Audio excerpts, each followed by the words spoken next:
if everyone in the UK will use a disposable mask every day for the next year, that will amount to over 125,000 tons of waste.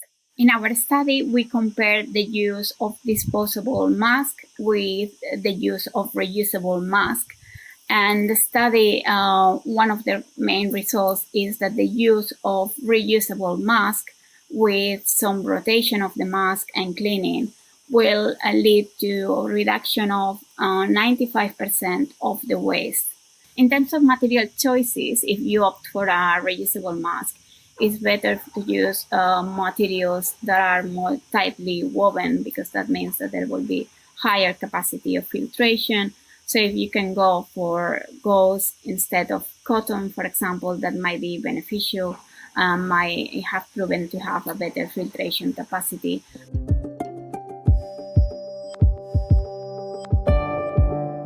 Ideally, you should also have several sets of reusable masks. This is so that you can keep them in circulation and always have a clean one to hand. And try and put it into a separate bag if you can.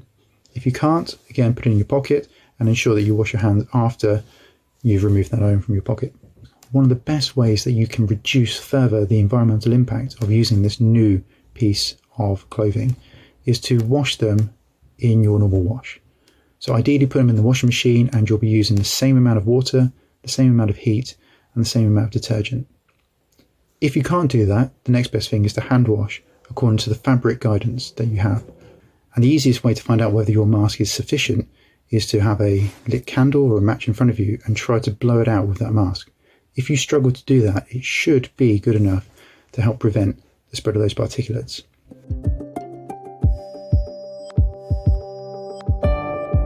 If you opt for a disposable mask, then make sure that you dispose it correctly, but you have to dispose it together with general waste and make sure that you don't litter it in the street, creating a potential hazard and also creating a potential leakage to the environmental systems. We have seen increasing evidence of disposable masks being found in seas, in the ocean, and in beaches.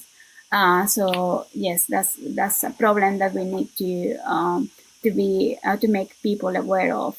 They are medical waste, and therefore they should have been segregated and dealt with medical waste, which follow specific protocols for disinfection and incineration. In the case of disposable masks used by the public, we don't have such a system. There's a number of studies that suggest that the virus can stay there for up to, well, it depends on the material, but it can be there for up to 24 hours. Before disposing the mask, you leave it in a place, maybe under the sunlight, and to make sure that there's no potential harmful viruses in the mask, and there's no harm when you dispose of that waste for example, waste collectors or segregators.